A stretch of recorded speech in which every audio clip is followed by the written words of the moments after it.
Israeli start by jamming our satellite system, the world would not have any access to information. And they didn't know that we had a backup system that was able to transmit live some of the events.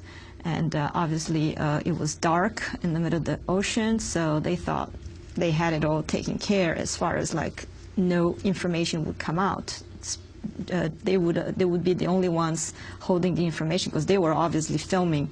And we were hundreds of people, so some of us did manage to get, photographs and video footage out, and today we are showing raw, uncensored footage, and everybody can take the clue, and we'll make it available to the world for Interestingly, in the video that you've been showing here, obviously in the outdoors, it's very dark, and unless you have a light, it's kind of hard to make out what's going on unless you have a flood lamp on. But the footage that the Israelis posted on YouTube, it looked like it was daylight. And could you talk about how they managed to do that? Because it looked like this was occurring in the middle of the day, not as it was at 4 o'clock in the morning. Yeah, video technology. I think once people start using our footage for investigation, they will always be able to brighten out and analyze frame by frame, But it was 4 a.m. It was dark, In an interview with the New York Times, Dr. Hassan Hussein Uysal, a Turkish doctor, said he treated Israeli commandos who were captured and briefly detained during the initial stages of the raid on the ship challenging the blockade. And then the soldiers were given back to the Israeli commandos. Which basically proves that we were not there to lynch anybody, because we had the opportunity of killing or really like mistreating these soldiers, and we didn't, because we are humanitarian. Despite the chaos, we knew we were supposed to stay nonviolent. One of the amazing things to me is that given the number of people that were on that boat, the lack of any attempt by especially the U.S. media, including this account in the New York Times, which is the only attempt to, quote, reconstruct what happened, are not really giving details. How were these people shot? Where were they at the time they were shot? What were their wounds like? What was happening around them? There is really no attempt to reconstruct an incident where there were hundreds, literally, of witnesses to what actually happened. That's why we demand our footage back, because they confiscated all our hard drives and camera equipment.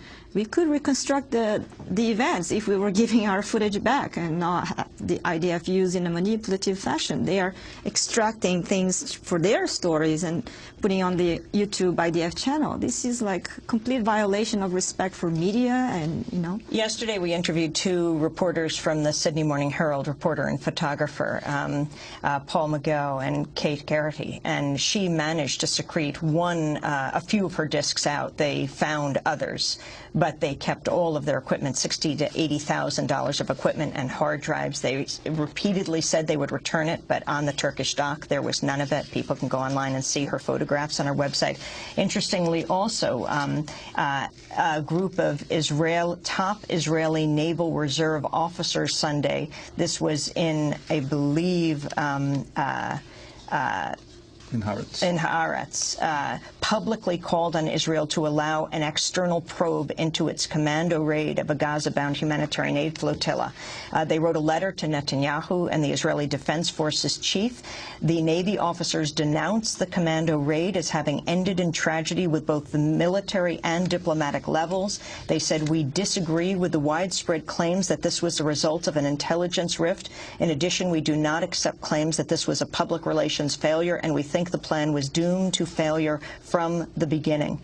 They said, "First and foremost, we protest the fact that responsibility for the tragic results was immediately thrust onto the organizers of the flotilla." That's Israeli Navy Reserve officers demanding an independent investigation. Yeah, I read this article, and I think the international community must keep putting pressure for an independent, unbiased investigation, and we must get all our footage back to reconstruct what happened. I will make my footage available. That's why it's uncensored, it's raw, and people can bring their international lawyers who need to apply international law to investigate those crimes. I want to read here just from the Guardian's coverage in England on Friday, which I think is one of the few that actually attempts to explain what happened, and they're reporting the forensic report of the Turkish authorities, where they say that, as you were mentioning, a total of the 9 people who are so far identified as dead, 30 times they were shot. 5 were killed by gunshot wounds to the head. And interestingly, it says the 19-year-old Fulkin Dogan, who also has U.S. citizenship, was shot 5 times from less than 45 centimeters in the face, in the back of the head, twice in the leg, and once in the back. At less than 45 centimeters, you're talking at almost point-blank range that he was shot 5 times. Our main internet person in our media room also got shot in the head. You know, this was not like non-premeditated. No. The only people killed were the Turkish people and this one U.S. citizen. Yeah, but people were getting. And how was he shot in the head? I don't have the details, but I know since we were always with the media department that I've heard that he was the one that got shot. The Guardian report also says that 48 other people suffered gunshot wounds, and that 6 activists remain missing. Yes, and have you identified who those missing are? Obviously, we cannot jump to conclusions, but they are not hurt, they're not injured, they're not killed, they disappeared. I don't know. It's something that must be investigated. I mean, some people even speculate that we had spies, so maybe some of these missing people were, you know, Mossad agents. We don't know. We need to investigate. Were they thrown off the boat? What happened to you after? Everybody got handcuffed and basically kidnapped from international waters to Israel. And when we arrived there, they said, sign here that you're going to be deported because you're legally in Israel. And we were like shocked. We didn't want to be in Israel. We were kidnapped from international waters and brought to Israel. And we were completely incommunicado. All the questions. Did you agree to sign? No, at the beginning we didn't sign, we didn't answer questions. I mean, most people. Myself, I said, listen, I need my embassy, I need a lawyer, I'm not going to be submitting myself to this kind of interrogation. But we were incommunicado, you know, and I think the embassies put a lot of pressure, and then a couple of days later, or even 3 days later, I can't even remember because it was just so chaotic, the embassies were able to start talking to us, and we were able to make 1 phone call to our families. Not everybody even managed to make 1 phone call to the family to say that we were alive. How long could you speak? Well, how long could you speak? On the phone? Oh, no, it was just like, 1 minute. And me, I had to call my office because people are working. And then the security girl, she hangs up saying, I told you can only call home. I said, but my sister is at the office. I can't call her at home. She's working. And she didn't allow me to say not even 2 words. I just said, are you at the office? And then she hangs up. Where were you deported to? The ship was brought to Ashdod port, and apparently they had organized already a few months earlier, or a few weeks earlier, a whole prison facility to accommodate us. It was a new facility that was ready to keep hundreds of people, innocent people. So you were held there for a number of days, and then where were you deported to? At the very end, we didn't know. We thought we were going home. And when we got to Tel Aviv airport, they told us that we were all going to Istanbul. And then I found out that the Prime Minister of Turkey had sent Turkish Airlines airplanes to evacuate us all.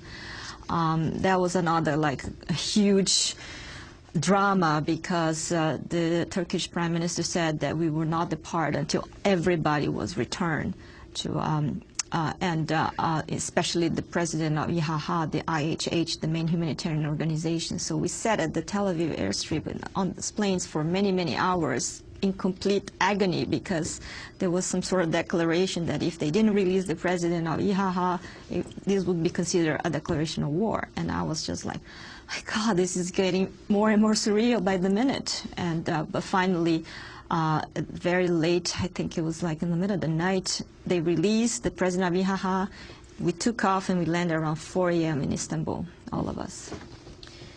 Well, Yara Lee, I want to thank you for being with us. When are you releasing this at the United Nations today? So it's today at 4 p.m. for the United Nations press people and also outside media people. They can just go to our Facebook or culturesofresistance.org to get information.